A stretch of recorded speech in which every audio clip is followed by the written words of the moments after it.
tiempo real. Para esto hablaré de un proyecto en el que trabajé, también un concepto y un fenómeno que se da en los sistemas dinámicos, que es el retardo en el tiempo. Ese será el punto número 3. Hablaré un poco de pues, los problemas que causan el ruido en señales de velocidad. Hay que tener algunas consideraciones. Y para terminar, algunos resultados de un control de velocidad angular con los que estuvimos trabajando justo con la empresa Tortoise. Bueno, PowerBeam, la spin-off Tortoise.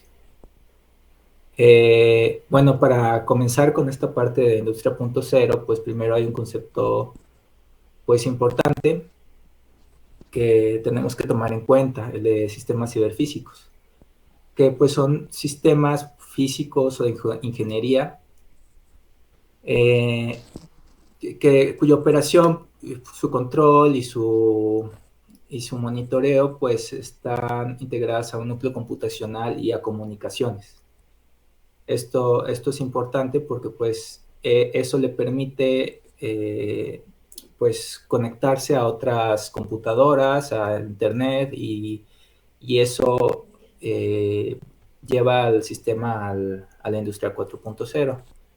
Precisamente una definición que pueden encontrar en la referencia que está abajo de Khan nos divide las 4 etapas de la industria, por eso es llamada industria 4.0, ¿no? Seguramente ya están familiarizados con esto, pero pues vamos a repasarlo un poco.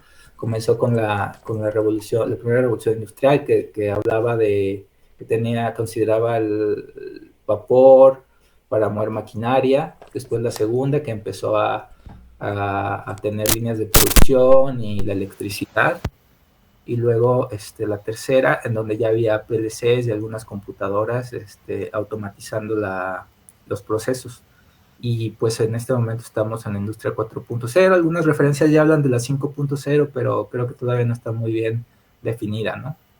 La 4.0 justo integra los sistemas físicos en un ecosistema que los conecta a muchas más cosas, ¿no? A muchas más capas. Entonces, en general, pues tenemos la parte física digitalizada y luego tenemos, eso se conecta a través de internet o bueno, puede ser una capa local que maneja los datos, grandes manejos de análisis de datos, inteligencia artificial, etcétera. Y de acuerdo a eso, pues se genera una automatización pues que manda órdenes a la capa física, ¿no? Y esto es un círculo retroalimentado. Entonces, eso es básicamente la industria 4.0. Bueno, en grandes simplificado y en grandes, sobresimplificado y en grandes rasgos, ¿no? Por otro lado, tenemos el desarrollo tecnológico.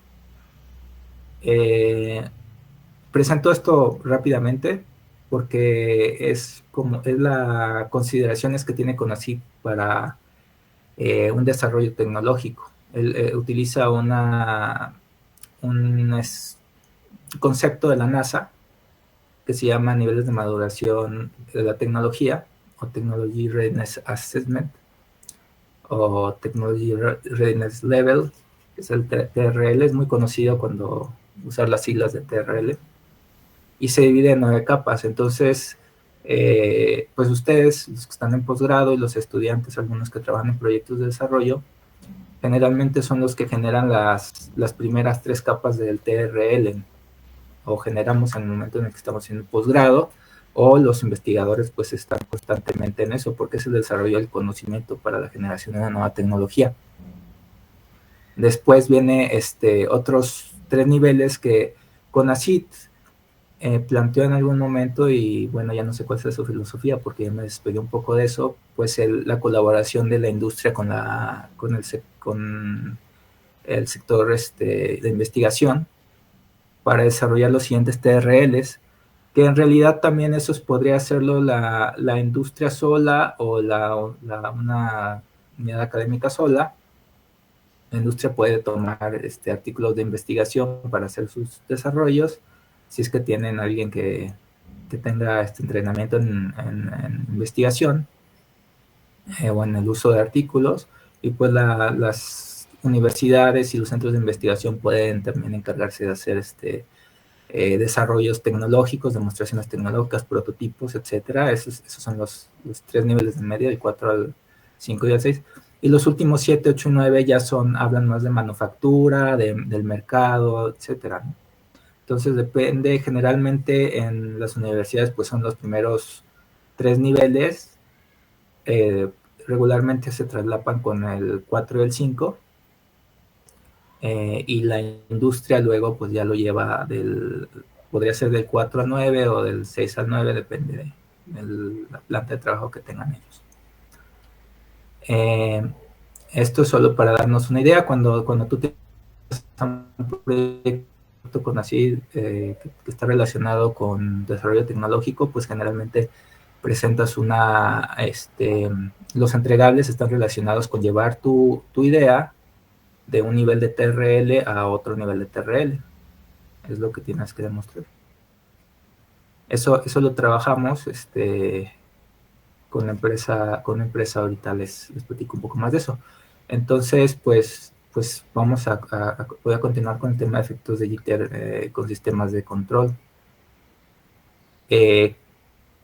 Bueno, les presento, fue un proyecto en el que trabajé. Es un proyecto justamente con ACID y la empresa Córdoba Industrial en Chihuahua, que era el desarrollo de PLCs tontos. Ahorita les explico por qué son PLCs tontos, para controlar un autoclave. Que un autoclave básicamente es como una olla express. Pones mucha presión en ella para poder desinfectar material médico o algún material que necesites desinfectar, o deshacerte de residuos peligrosos. En este caso la empresa justo quería hacer eso, quería hacer las dos cosas. Entonces, para eso, pues la empresa estaba interesada en desarrollar sus propios PLCs para tener control de la tecnología. Y les interesó mucho la tecnología de comunicación en tiempo real.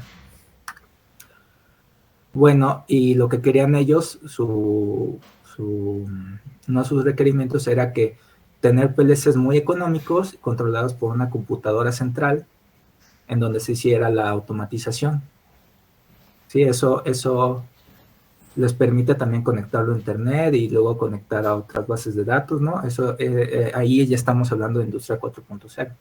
Pero en donde nosotros encajábamos era en la parte de desarrollo de hardware y firmware para esos PLCs tontos, y una parte en la computadora.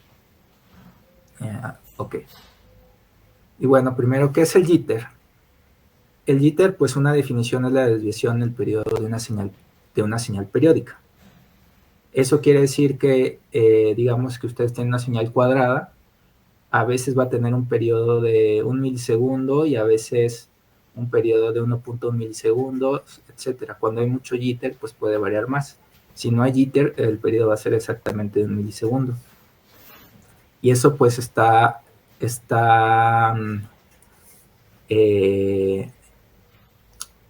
propiciado por diferentes cosas. Por ejemplo, en una computadora, ellos querían una computadora central. Entonces, ¿qué pasa si tú tienes un sistema operativo como Windows o Linux? El manejador de tareas no hace las cosas periódicamente, sino que tiene una manera de administrar las tareas como a la computadora le convenga. Entonces tu proceso puede estar variando bastante entre dependiendo de qué tantos programas tengas abiertos en la computadora. Yo recuerdo que hicimos pruebas y más o menos pudimos alcanzar un jitter pequeño con algo así como 50 milisegundos en Windows. O sea, era una velocidad bastante lenta.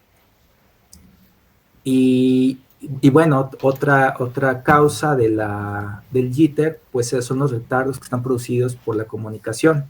En este caso, la comunicación entre la computadora y los dispositivos. El objetivo de diseño era generar módulos de entrada digitales, salidas digitales, entradas analógicas y salidas analógicas, porque así cubres pues el espectro de señales que puede tener un autoclave. Y bueno, ¿cómo resolver el problema del jitter o aminorarlo? Bueno, para esto necesitamos trabajar con sistemas de operativos y de comunicación en tiempo real. Pero bueno, a veces el concepto de tiempo real es manejado como cuando no es manejado con mucha rigurosidad, pues es manejado como algo instantáneo. Entonces muchas personas lo manejan como algo que sea rápido. Pero en la teoría de computación no significa eso. En la teoría de computación tiempo real significa hacer las cosas cumpliendo tiempos que permitan al sistema seguir trabajando sin descomponerse.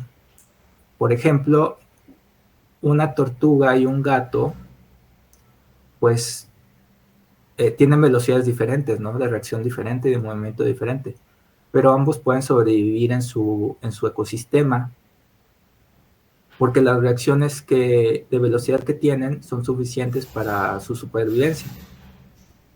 Pero pues obviamente ninguno de los dos va a poder esquivar un rayo o algo así, no son suficientemente rápidos, pero para su supervivencia del día al día pues es suficiente su velocidad. Entonces, bueno, una definición un poquito más rigurosa de tiempo real, de un sistema en tiempo real, son aquellos sistemas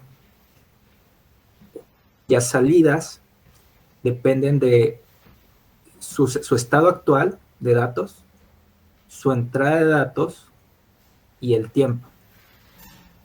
Hay diferentes variaciones del concepto de tiempo real. Hay tiempo real fuerte, por ejemplo, que te dice que si el sistema no cumple con las tareas en el momento preciso, va a causar problemas incluso a la integridad de las personas.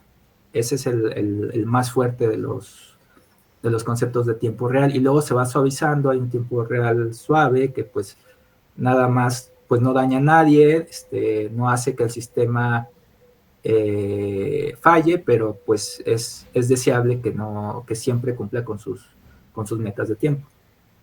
Y después de eso, pues ya hay como cosas más laxas, ¿no? En general, ese es el concepto.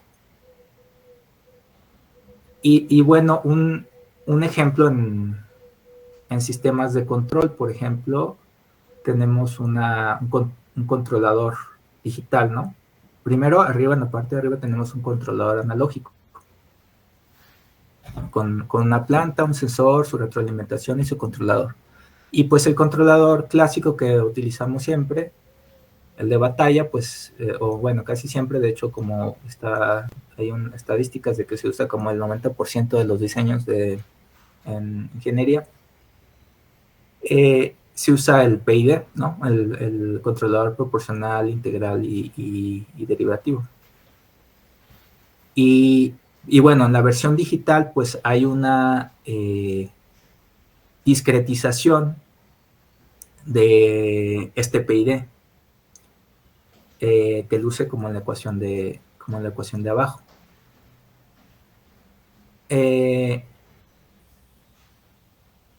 Pero para que esta discretización funcione, tenemos que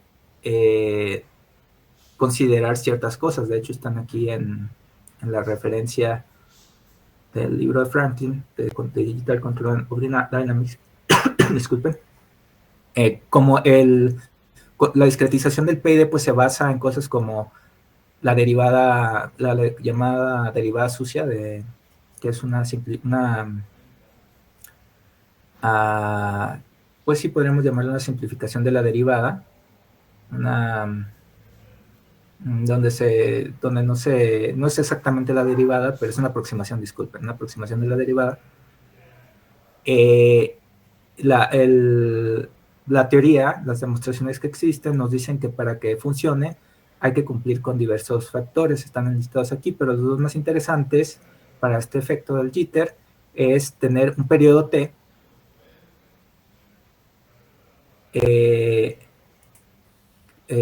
un periodo T y un periodo TK que definan constantes de muestreo constantes. Si regresamos a la definición del jitter, pues vamos a ver que si hay jitter, quiere decir que hay una variación en el periodo como definición. Y eso nos provocaría periodos de muestreo no constantes. Y bueno, pues un PID, todo esto viene porque pues estos PIDs y controladores vienen implementados, por ejemplo, en el ejemplo de la planta del autoclave, ¿no? Hay que recordar eso. Otro problema es en el de el muestreo. Tengo las dos figuras de arriba y las dos figuras de abajo. Si tenemos un periodo de muestreo constante y tenemos una señal senoidal, al momento de reconstruir la señal senoidal con una señal constante, vamos a tener algo muy parecido a nuestra señal senoidal. Solo que muestreado. Obviamente hay que considerar los teoremas de muestreo y todo este tipo de cosas, disculpen.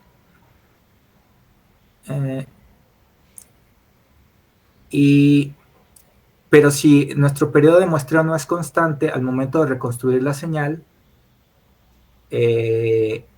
nos puede quedar una señal distorsionada. Entonces ahí también en un sistema de control es importante evitar el jitter, porque si no vamos a tener una señal distorsionada como es en la esquina inferior derecha. Entonces, bueno, ya al menos hay dos motivos por los cuales evitar el jitter en un sistema de control, ¿no? Y bueno, hay soluciones. Como les comentaba, uno de los problemas pues es en la comunicación y pues existen comercialmente iniciativas y protocolos de comunicación en tiempo real. Algunos más cerrados que otros, algunos más caros que otros, y con ventajas y desventajas. En este caso hablaré un poquito de este que está abajo, el cuadrito que dice Ethercat, que no es tan libre, pero tampoco es tan costoso, que fue la solución que tomamos para resolver el problema de esta computadora con sus PLCs tontos, ¿no? Y Ethercat pues funciona más o menos como una línea del metro. Tú mandas un mensaje de la computadora central y hay estaciones que son cada uno de los dispositivos y tu cadena de datos se mueve a cada uno de los dispositivos dejando el mensaje que corresponde al dispositivo por el que va pasando en ese momento. Deja sus datos como si fueran los pasajeros del metro en esa estación, luego se mueve al siguiente dispositivo y ahí deja también los datos que corresponden a ese dispositivo y así sucesivamente. Los tiempos son pues muy controlados, necesitas un driver para la computadora, etc. Y tiene algunas ventajas como esta. Puedes ponerla en una configuración anillo y si alguno de los dispositivos se descompone, hay redundancia. Los datos van pueden ir en la otra dirección y digamos que quieres llegar a este dispositivo en medio, si se descompone el anterior, los datos van a llegar por el otro camino y regresan a la computadora maestro. Entonces tiene ese tipo de ventajas. Se seleccionó ese tipo de comunicación para resolver el problema. Y otro problema es el de justamente el muestreo y y los periodos de tiempo para el cálculo de las integrales y derivadas. Ahí se optó por utilizar herramientas de sistemas operativos en tiempo real, o RTOs, como se conoce, como se abrevia en inglés, Real Time Operating System. Para eso hay varias opciones. Están las opciones comerciales como InTime o RTX, que resuelven el problema de cómo convertir a Windows esto es del lado de la computadora, por cierto, cómo convertir a Windows en un sistema operativo en tiempo real. Pues es una pregunta grande. La respuesta es quitar Windows, abarcar algunos núcleos, tomar prestados algunos núcleos de la computadora para el sistema operativo en tiempo real. Entonces quitas Windows de algunos núcleos, instalas el sistema operativo en tiempo real en los núcleos donde ya no está Windows, y tienes comunicación entre Windows y el sistema operativo en tiempo real. Tienes dos sistemas operativos. Y después hay otras alternativas. Por ejemplo, está Linux RT, es un parche, o Linux Preempt. Aquí está sus siglas, Linux Preempt RT. Es un parche en el kernel de Linux para llevar el concepto de preemption, que es que te permite tener algunas utilidades de tiempo real al sistema operativo. Y hay otra otra alternativa como Xenomai, es otra arquitectura en la que tienes dos kernels, el kernel de Linux y el kernel de Xenomai, y los dos colaboran. De hecho, es posible poner el parche de Linux RT en el kernel de Linux y aparte tener Xenomai. Puedes hacer una combinación. Disculpen. Entonces, eso es del lado del sistema operativo de la computadora maestro. Y eso nos permitió, pues, tener un control en tiempo real de una computadora maestro con varios dispositivos de muy bajo poder de procesamiento, pero que se comunicaban a través de Ethercat. Como un ejemplo de lo que lográbamos, pues era transmitir datos digitales, entradas y salidas digitales, a una gran velocidad. Aquí hice un cálculo hace muchos años de cuánto podíamos escribir. Se podía escribir el Quijote entero con caracteres ASCII, con una variación entre 52.99 segundos y 53.02 segundos, con una variación pues de 0.03 segundos, ¿no? Casi 0.03 segundos por minuto. Entonces era bastante preciso para ser una opción, de hecho, bastante económica también, porque se optó por software libre, se optó por Ethercat y algunos módulos bastante económicos. Entonces teníamos algo muy eficaz y económico. Y pues las velocidades, a pesar de que la velocidad no es lo más importante en tiempo real, pero pues se llegaron a tener velocidades de 70 kHz en entradas digitales.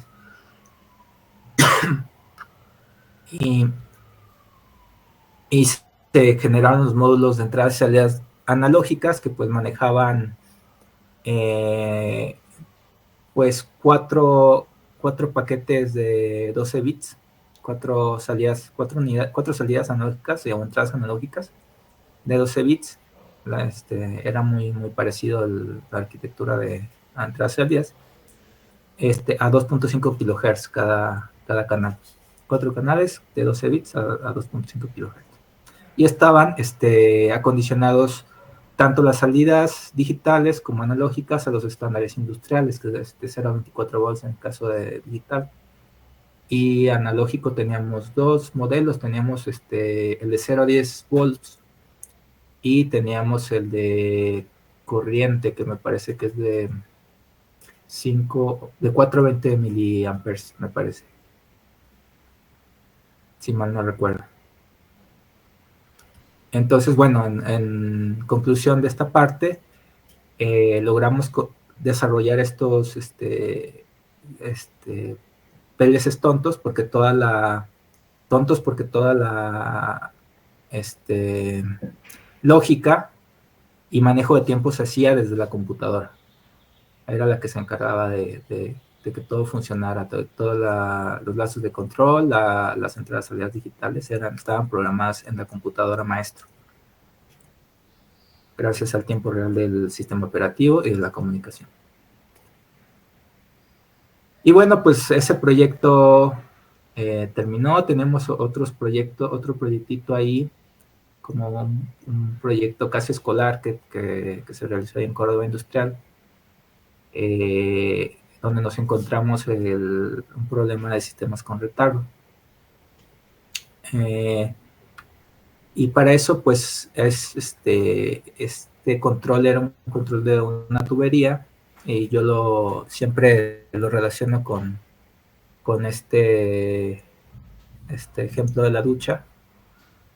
Es un ejemplo muy usado en la literatura. Creo que el primero que lo usó, incluso ese dibujo muy parecido, está en el libro de Kolmanovsky, de sistemas con retardo, donde nos tenemos que imaginar un mezclador de agua donde entra agua fría y caliente, y medimos la temperatura del agua en el mezclador y a la salida del mezclador. Entonces, en el mezclador, pues es la señal roja. Tenemos la señal roja, y a la salida del mezclador tenemos una señal azul. Entonces, conforme vamos manipulando la palanca que lleva, que controla la mezcla, nos damos cuenta que la señal roja, la señal azul, es una medición atrasada en el tiempo de la señal roja. Entonces, lo que estamos manipulando en la palanca a la salida del sistema la salida del sistema es afectada por lo que usamos lo que hicimos en la palanca un tiempo atrás. Eso es un sistema con retardo. Estrictamente un sistema con retardo es un sistema que depende de su estado actual, de las entradas, de el estado pasado del sistema, los estados pasados del sistema y las entradas pasadas del sistema. Esa es la definición estricta. Entonces, pues este sistema de control de temperaturas lo tuvimos. Hicimos un control de IoT muy simple en realidad. Fue un prototipo, en realidad no llegamos a mucho con él, pero también estaba conectado a una red IoT. Y bueno, luego después de participar con esos proyectos en la empresa chihuahuense de Córdoba Industrial, pues fui a otra empresa que, bueno, se llama PowerBeam, pero tenía esta startup que se llama Tortoise. Actualmente Tortoise ya no existe porque la pandemia afectó mucho su modelo de negocios, pero logramos varias cosas interesantes. Y esto solo para hablar de un concepto, siguiendo con la parte de retardos. El robot era controlado, había un control de velocidad local. Ahorita bueno, el robot es como está en esta imagen. El primer robot es este. También trabajé con el scooter, ahorita les enseñé los resultados del scooter. Pero el robot tiene ahorita les enseño un video con él para que lo conozcan mejor. Pero bueno, entonces tenía un controlador local de velocidad, pero su control de posición realmente era con una cámara y con retroalimentación y teleoperado por un humano, ¿no? Y eso trae retardos de comunicación. En lo que le llega la señal de la cámara al humano, pues eso puede generar un retardo. ¿Y cuál es el problema de los sistemas con retardo? Y estamos hablando de retardos constantes todavía. Los que tienen retardos no constantes tienen dinámicas más ricas. Pero bueno, para que nos demos una idea, un sistema sin retardos, el más sencillo de académico, pues tiene una estabilidad de esta ecuación diferencial cuando A es mayor a 0. Sí, porque el único polo que tiene pues está en el lado izquierdo, ¿no? del plano complejo. Por el contrario, la estabilidad de un sistema con retardo se da cuando el coeficiente A está entre 0 y pi sobre 2 tau. Entonces su estabilidad depende del retardo. Entre más grande sea el retardo, más pequeña va a ser su área de estabilidad. Entonces ese ya es un problema que se presenta, y considérenlo desde el punto de vista de un teleoperador que está conduciendo ese vehículo a distancia. Si el retardo es muy grande, van a tener mucho menos control. Eso es lógico, eso parece lógico, y pues tiene su demostración matemática, ¿no? Entonces, bueno, la empresa implementó una solución jugando con parámetros de la comunicación. Era una comunicación vía módulos celulares. Entonces, estas rayas, esta franja roja, las franjas rojas que hay en todas las imágenes muestran el momento en el que se hace el cambio a la solución que se implementó para reducir los retardos. En la gráfica izquierda, al de la izquierda arriba, el primer tramo es cuando no se echa a andar el algoritmo de solución, y la última parte es cuando ya está el algoritmo, estos datos son los frames per second, por segundo. Como ven, se reciben más frames por segundo después de la solución. Y después tenemos el ancho de banda. Si se fijan, el ancho de banda se estabilizó, no tiene tantos cambios como antes de implementar la solución. Y después el round trip es el tiempo que toma de ida y de vuelta, que también, si bien no se redujo, también se estabilizó, se hizo más constante, que es algo importante que sea constante, porque si no, la dinámica del sistema con retardos se vuelve más difícil de predecir. Entonces se ganó más cuadros por segundo, se ganó un ancho de banda más estable, y un tiempo de ida y vuelta de los comandos también más estable, menos variante. Y este es un lazo de control, pues no es automático, es hecho por teleoperadores, pero pues los resultados fueron bastante prometedores. Los teleoperadores, antes de utilizar el algoritmo para mejorar la comunicación, pues se quejaban mucho, con toda la razón, de que perdían el control y no se sentían seguro manejarlo, y después lo sintieron bastante estable, ¿no? Entonces es importante tener control sobre la comunicación, bajar lo más posible los retardos cuando se trata de teleoperación, y cuando no, pues también. Pero siempre es importante tener en cuenta estos retardos. Bueno, y ahora pues hablaré un poco del tema del ruido de señales de velocidad, que fue parte del proyecto. Yo estaba encargado de la parte del control de velocidad de los motores del vehículo. Y pues de repente nos encontrábamos con estas señales de encoders. El control pues era a través de encoders. Y pues eran afectados por partes del circuito del sistema.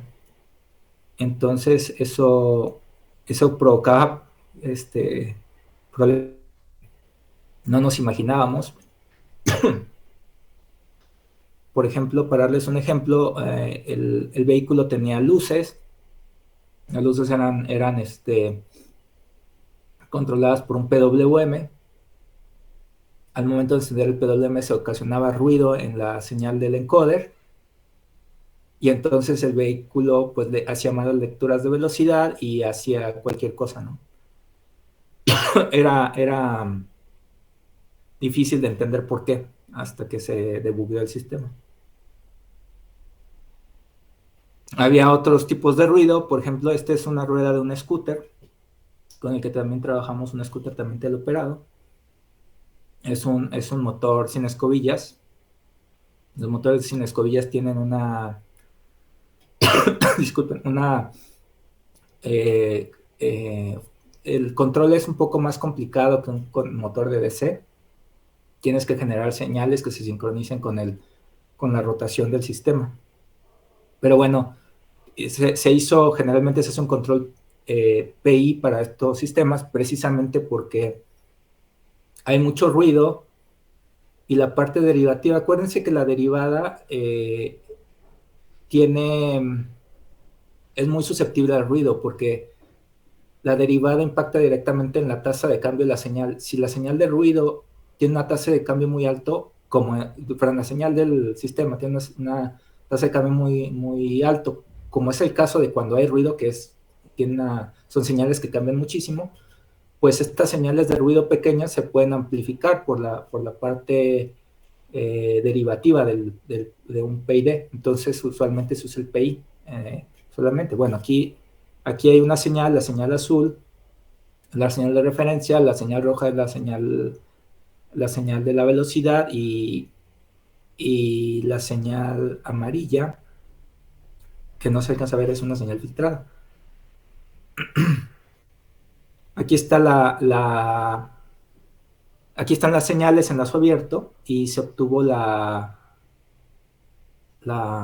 transformada de Fourier. Entonces, con la transformada de Fourier nos dimos cuenta que pues el ruido estaba concentrado en una parte bastante determinada. La mayor parte del ruido pues, estaba en 80 Hz, ¿no? Para un cambio de velocidad de una rueda no necesitas tanto esos 80 Hz. No necesitas que cambie tanto que la tasa de cambio de velocidad sea tan rápida. O sea, la aceleración no tiene por qué ser no tiene por qué ser tan rápida. Y pues generamos un filtro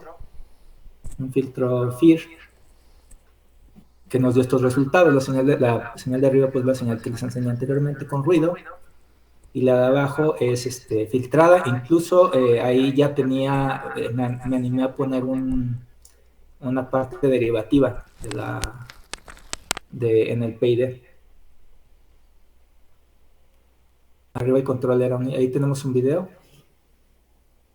Si ven ahí está un tacómetro que cuando pongo la mano, o sea, una perturbación, pues sí baja un poquito, pero se trata de mantener con la misma velocidad. Lo voy a reproducir de nuevo, a ver si se puede.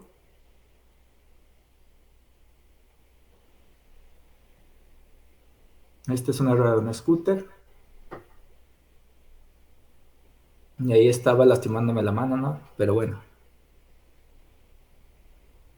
Y aquí están las gráficas la amarilla es la señal de control y abajo son las señales de referencia y de la señal medida. La de arriba es sin perturbación, la gráfica de arriba es sin perturbación y la de abajo la de abajo es con la perturbación que les enseñé hace un momento, ¿no?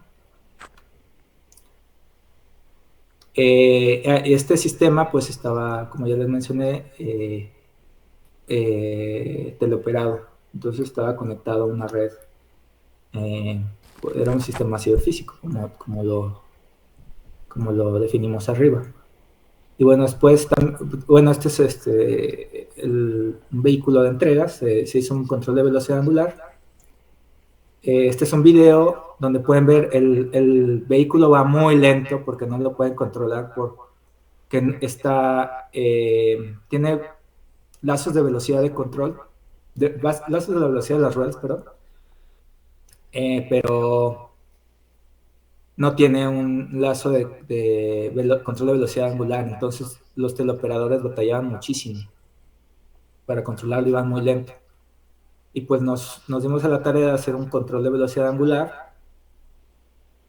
y después de hacerlo está este otro video. Estas son pruebas, espero que se alcance a ver en sus pantallas porque está un poco oscuro. Este es el robot que les mencionaba de entregas. Es el primer prototipo, luego hubo más prototipos. Si hay tiempo les enseño otro video con el segundo. Y como vemos, cuando tiene una perturbación, el vehículo regresa a su ángulo, ¿no? y eso les permitía hacer maniobrar mejor el vehículo. Ahora, aquí estaba haciendo pruebas porque el control, si ven, el vehículo es algo asimétrico, tiene sus ruedas de tracción atrás, pero en reversa la dinámica cambia. Es también muy aproximada a una dinámica lineal, pero también cambia, porque la dinámica hacia enfrente es diferente a la dinámica hacia atrás. Entonces, es un sistema no lineal, pero hice un poco de trampa y lo que hice fue definir una dinámica para su movimiento hacia enfrente y una dinámica para su movimiento hacia atrás. Tenemos dos dinámicas y la solución para que se fuera en reversa era esa, ¿no? Cambiar tener dos dinámicas diferentes como si fueran dos sistemas dinámicos distintos.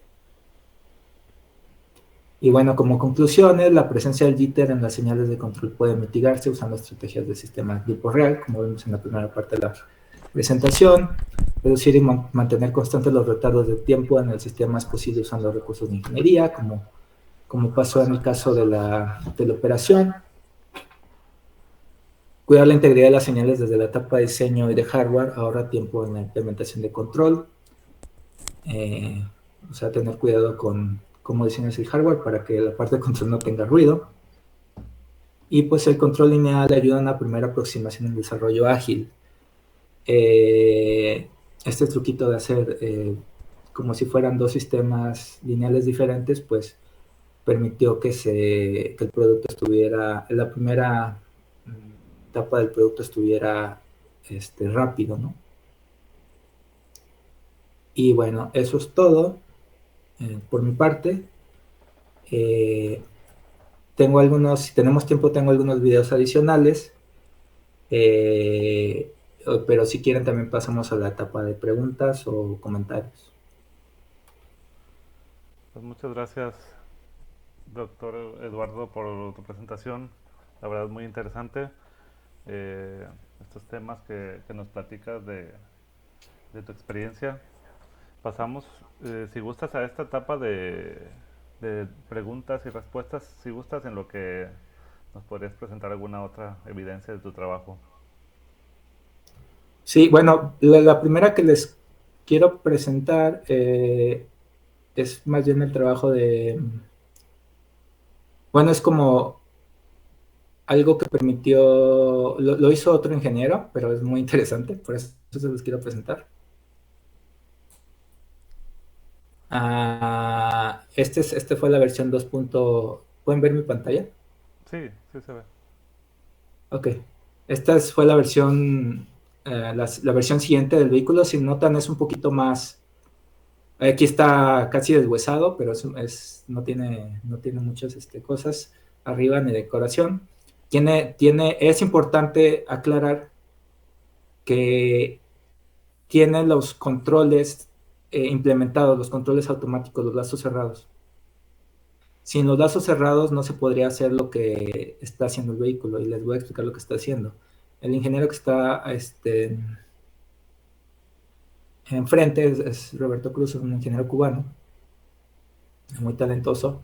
Él trabaja con inteligencia artificial, entonces lo que hizo fue hacer un algoritmo para que el robot lo siguiera. Ahí ya no está teleoperado, el robot está moviéndose con inteligencia artificial. Sin los lazos de control cerrado, pues era más difícil para el robot o casi imposible efectuar los comandos para avanzar o para moverse o dar vuelta. Entonces es como un requerimiento necesario para que la inteligencia artificial funcionara. Entonces se los presento porque su algoritmo está muy padre, bueno, cómo funciona, ustedes lo van a ver. Parece que voy a abrirlo de nuevo porque algo pasó.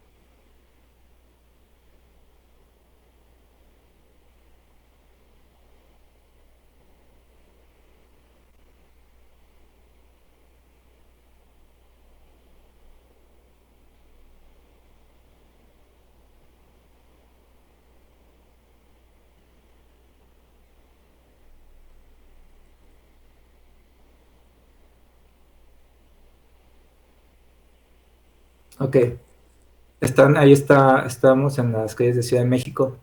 No son las más fáciles de transitar por un robot.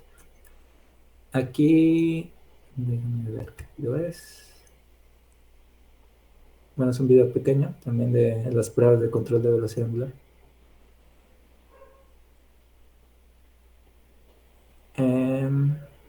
Creo que había uno en el que iba en reversa, no recuerdo.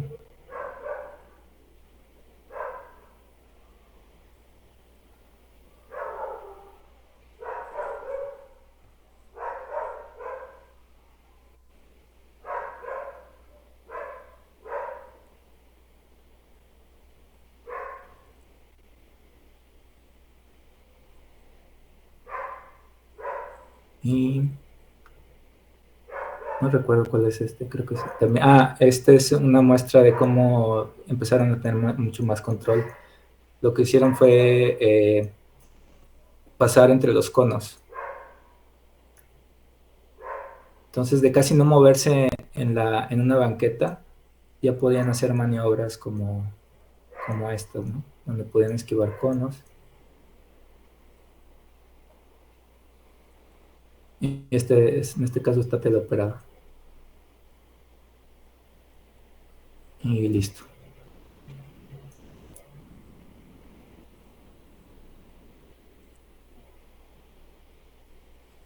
Entonces son... esos también, bueno, eh, también se usó un poquito para algo de Industria 4.0 en el sentido de que estuvo trabajando para como una demostración para unos clientes que llevaban cajas en un almacén industrial. Entonces, disculpen, voy a encender los luces. Entonces ahí también sirvió directamente en una aplicación industrial, pero en general era para llevar cosas de un lado a otro. Y eso sería todo. Bueno, pues muchísimas gracias, Eduardo. Pasamos acá con los jóvenes adelante. Si alguno tiene una pregunta, una duda, un comentario respecto a la presentación, pues ahora es cuando. Si no, pueden dejarlo igual como un mensaje y lo leemos.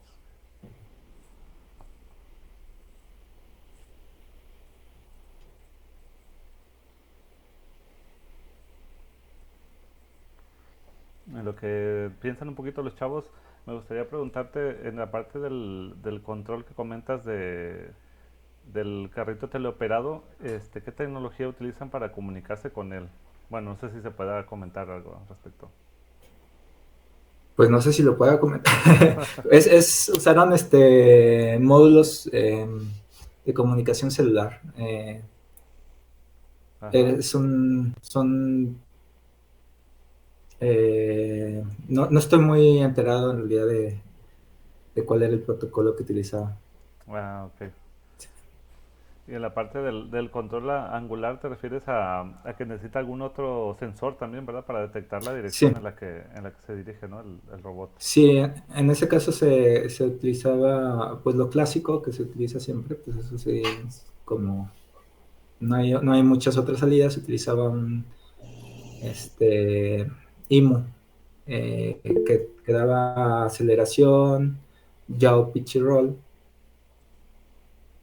yaw, pitch y roll del vehículo, y también calculaba la derivada de la integral de la posición para poder hacer el cálculo, perdón, la integral de la velocidad para poder hacer el cálculo de posición. Muy bien. Por ahí levantó la mano Mario. Adelante. Yo tengo una duda referente a lo que comentó de que que pone los sensores en un arreglo, dijo en anillo, me parece. Ajá. Que hasta qué punto uno sabe para hacer la recursividad entre los sensores para no tener demasiados sensores, pero a la vez tener sensores de estos de respaldo. ¿Hasta qué punto es óptimo? ver en un proyecto, en un trabajo de ese? Sí, pues todo depende de la sensibilidad de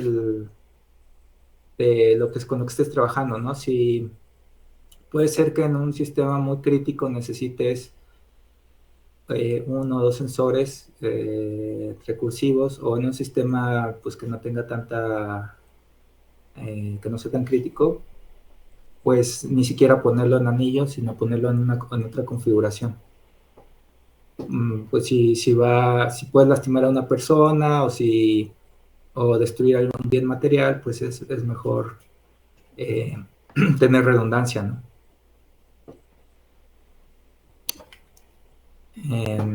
No sé si contesta tu pregunta. Sí, sí, o sea, podría ser en este caso poner dos sensores y validar con uno bueno, validar más bien con los dos y ver las lecturas si algún sensor llegó a fallar, que el otro me responda, ¿verdad?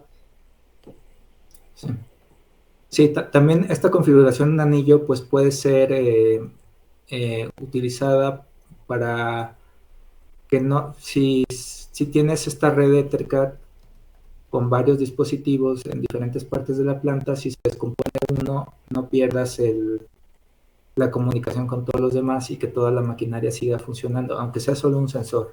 O sea, es muy, tiene muchas ventajas que sea tener una configuración de anillo, y de hecho pueden ser configuraciones, hay unos hubs Ethercat y puedes tener configuraciones con anillo, así como en árbol, como, como en ramas, etcétera. Puedes tener mucha imaginación dependiendo en la topología de la red, dependiendo de la aplicación con la que te estés enfrentando.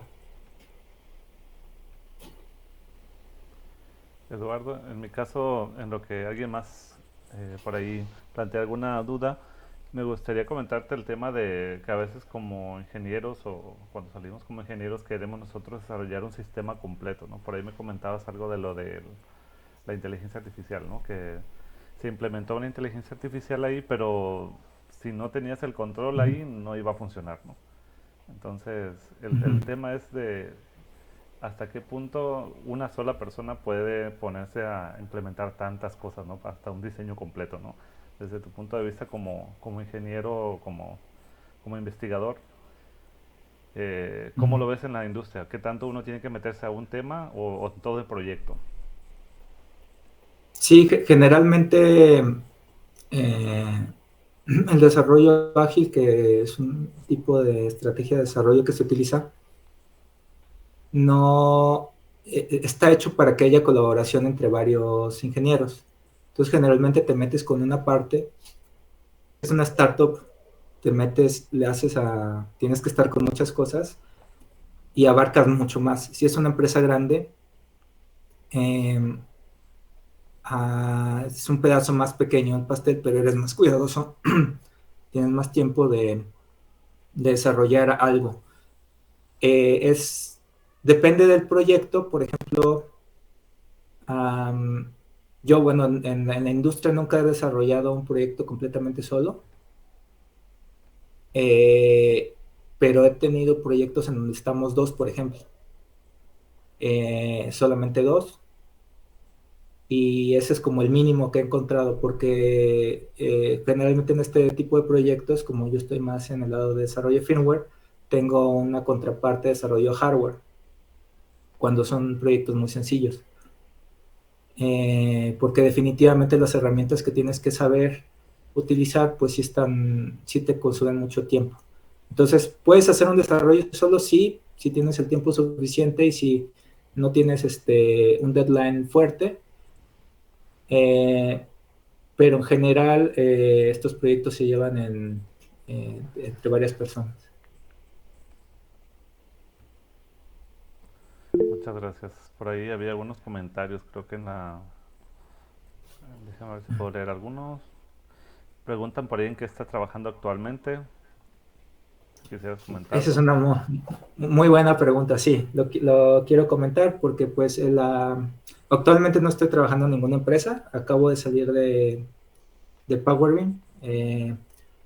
las empresas, pues, sobre todo estas empresas pequeñas, tienen problemas económicos eventualmente este, y tienen que dejar ir, por decirlo de alguna manera, a sus ingenieros.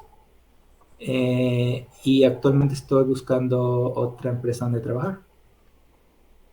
En esa etapa me encuentro. Muy bien. Dice por ahí también otra pregunta. ¿El proyecto tiene aplicación actualmente en alguna industria o solo se quedó en prototipo? Dice. Bueno, el primer proyecto no le di seguimiento, el de la comunicación Ethercat, pero sé que después lo estuvieron utilizando, después de mi salida de la empresa de Chihuahua. Sí lo estuvieron utilizando, no sé si todavía, porque ya no he tenido contacto con ellos. Y este del vehículo robot de entregas lo han estado utilizando para demostraciones. Actualmente, bueno, hasta que yo salí de la empresa, que fue hace poco, no tenían una aplicación actual. Estuvieron probándolo en varios ambientes. Una que se me hizo muy graciosa fue vender burritos. Pusieron a vender burritos en una conferencia. Les fue muy bien. Pues otras fueron de entregas o, como ya les dije, movimiento de material en un almacén. Pero ya ahorita en este momento creo que no lo están usando. Adelante, Irving.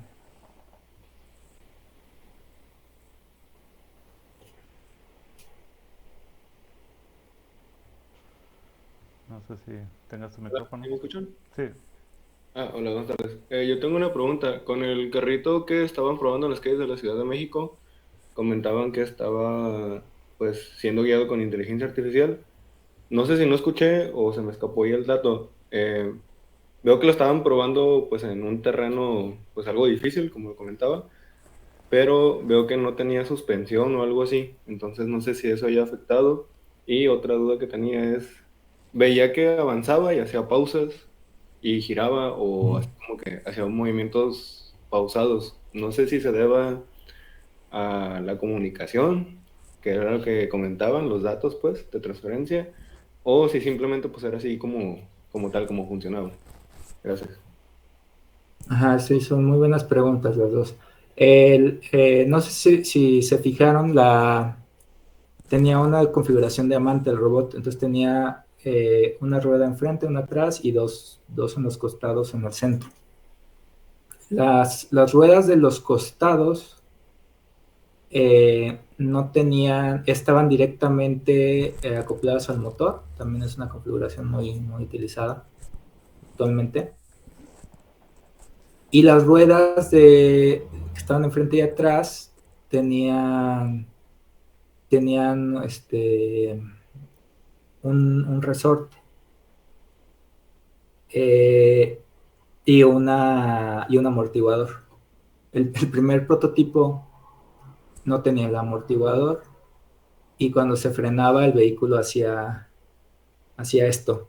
E incluso podía llegar a inestabilizarse bastante, ¿no? Sí se atenuaba la oscilación, pero, pero pero era peligroso, entonces se implementó un amortiguador. Eh,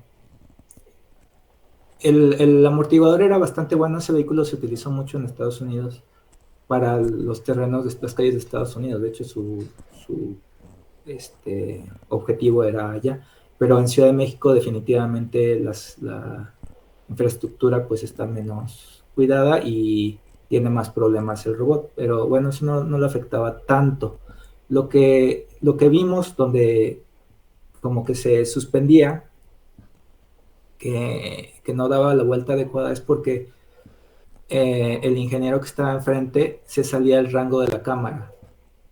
Entonces, al momento de salirse del rango de la cámara, el vehículo se detenía porque ya no detectaba ningún humano. No era, no era, no era un problema de comunicación, sino que dejaba de detectar a su guía. Adelante, Mario. Gracias, Eduardo. Gracias.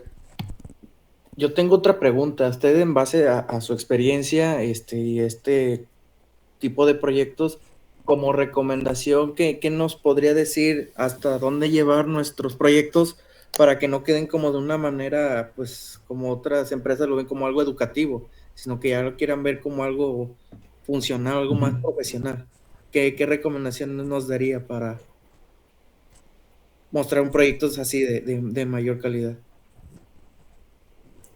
Ah, bueno, siempre hay como un punto donde tenemos que detenernos, porque como ingenieros es muy tentador ser perfeccionistas, ¿no?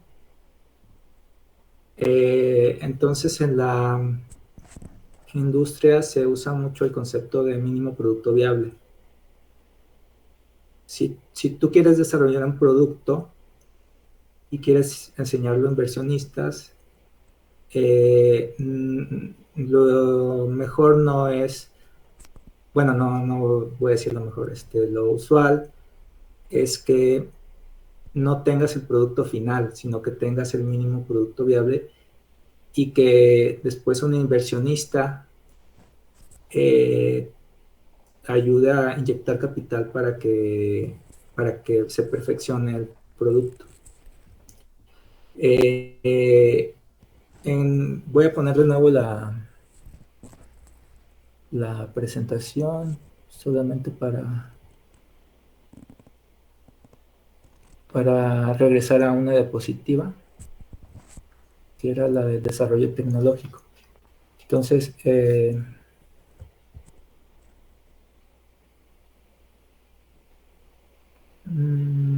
esto.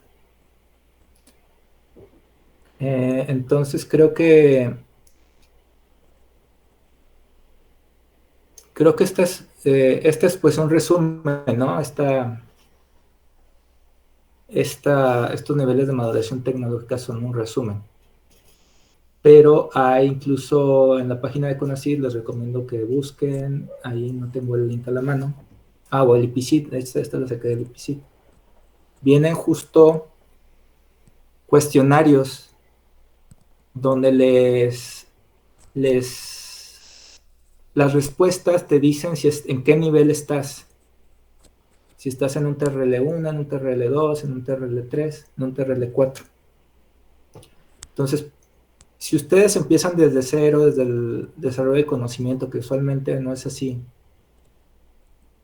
eso lo tienen que llevar al menos al TRL4 para que tengan la demostración tecnológica, la demostración de la tecnología.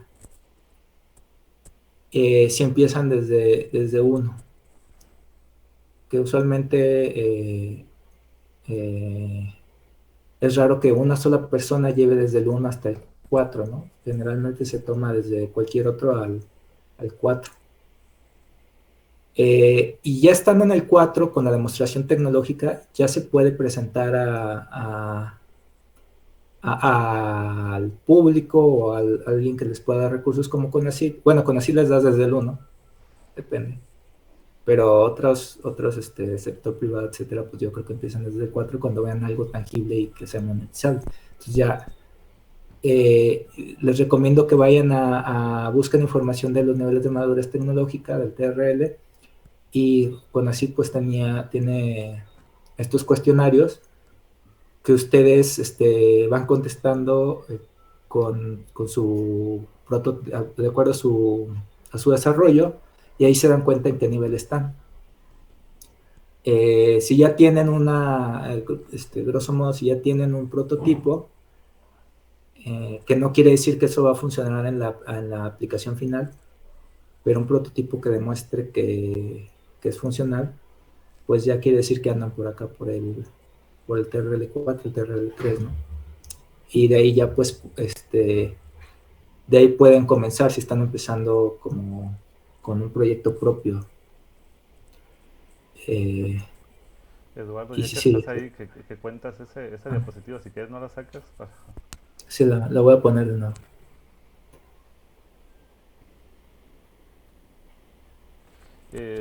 Mi pregunta sería de ¿qué tanta diferencia hay entre la prueba de factibilidad, o sea, el TRL3, como dice, prueba de concepto a prototipo de laboratorio, o sea, como que de acuerdo a tu experiencia, pues, en el trabajo. ¿Cómo sabes en qué punto estás? Como dices, están las preguntas, ¿no? También, pero Ajá. ¿cómo sería una manera de identificar en qué punto tu prueba de concepto ya es un prototipo, ¿no? Sí, por ejemplo,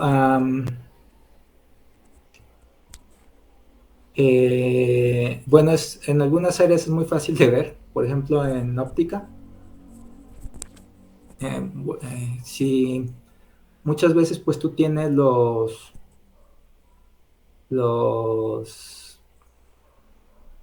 bueno, bueno, comenzando de la investigación básica. Tú tienes, por ejemplo, una demostración matemática de que algo va a funcionar. La prueba de factibilidad es la implementación en el laboratorio, en donde lo haces repetidamente y es repetido por diversos laboratorios de que, de que tu concepto es posible. Y de ahí, pues, se brinca la demostración tecnológica, porque pues que sea posible no quiere decir que actualmente la tecnología te alcance para reproducirlo. Tienes que tener tecnología actual, aunque sea costosa, que demuestre que se puede replicar a un nivel, todavía no a un nivel comercial, pero pues a un nivel posible. Entonces pasas de los instrumentos de laboratorio, por ejemplo en el caso de los ópticos, de los láseres que tienen instalados, quizás a algún láser más comercial o equipo más comercial. O en el caso de control automático, pasas de una simulación en computadora con quizás una demostración en una maqueta a un prototipo tecnológico que con tecnología actual. Porque pues muchas veces la investigación trabaja por ejemplo, el colisionador de drones, ¿no? Pues tiene tecnología muy avanzada, pero eso no quiere decir que puedas hacer un prototipo de una implementación que hicieron ahí para para ser replicado en un ambiente cotidiano. Sí es un poquito más fuerte la parte de desarrollo de conocimiento, o sea, sí necesita muchos más recursos. Ok, es interesante lo que nos comentas. Por ahí voy a leer otro comentario que dejaron. Dice, ¿tiene algún proyecto para desarrollar en mente o le gustaría realizar o integrarse a trabajar me imagino que en alguna industria, ¿no? Ah, bueno, ahorita estoy colaborando con pues, compañero de trabajo. Él tiene un proyecto de IoT él está en Chihuahua sobre riego inteligente, sobre no solo riego, sino pues sí, agricultura inteligente, y pues colaboro un poco con él, más como asesor. Eh, no tengo algo pensado para hacer yo en este momento, eh, pero me interesa bastante esta parte de pues, control embebido, la inteligencia. Ahorita están saliendo tecnologías nuevas. Aprovecho esta pregunta para divulgarlas un poco. Hay compañías como ST o NXP Semiconductors que están generando hardware embebido para inteligencia artificial y redes neuronales. Entonces, hardware especializado para eso. Entonces, es muy interesante lo que están haciendo porque acelera este, los cálculos que requiere las redes neuronales, ¿no? Entonces, algo así me interesa bastante. Y pues realmente también aprender mucho más a fondo lo que estoy haciendo. La parte de sistemas embebidos es muy, muy grande. Muchas gracias. ¿Alguien más quisiera hacer alguna pregunta o comentario? Creo que había por ahí un comentario largo, pero creo que era más como de agradecimiento. Déjame checarlo. Por aquí dice que es tema interesante. Dice esto mismo, que en lugar de poder implementarlo tanto en las industrias junto con sus soluciones, configuraciones, puede servir en lo particular y en caso de los materiales el uso de sistemas como PLC, sensores, mecanismos, y en caso de los prototipos, proyecto acabó la implementación de IA y configurarlo a beneficio de los proyectos a futuro. Dice. Bueno, pues hay varias cosas ahí, ¿no? Más como un comentario, yo creo. Pues muchas gracias. No sé si tengan más preguntas, comentarios. Sí, bueno, vamos a entonces darle las gracias al doctor. Dejen nada más compartir un poco la pantalla para... adelante, Carlos. ¿Sí me escucha? Sí, adelante. Sí, En caso como lo que comentaba como el visor o lo que viene siendo las cámaras del robot que tiene el proyecto, ¿tiene también la detección de objetos o simplemente es en dirección para seguir a la persona o ¿cómo comentarles? Como al ingeniero que nada más lo sigue a él y no sé si tenga detección de que de un carro se vaya a cruzar y no vaya a causar un accidente, objetos, árboles, en caso de... ajá. Sí, sí lo estaban desarrollando. No sé hasta qué punto se quedó eso. Sé que llegaron a un punto de detección de banquetas, por ejemplo, y cruces peatonales. Entonces hicieron algunas pruebas donde ya el vehículo detectaba un cruce peatonal, se detenía, o, o podía centrarse en la banqueta, porque pues reconocía que estaba sobre una banqueta. Y más cosas no estoy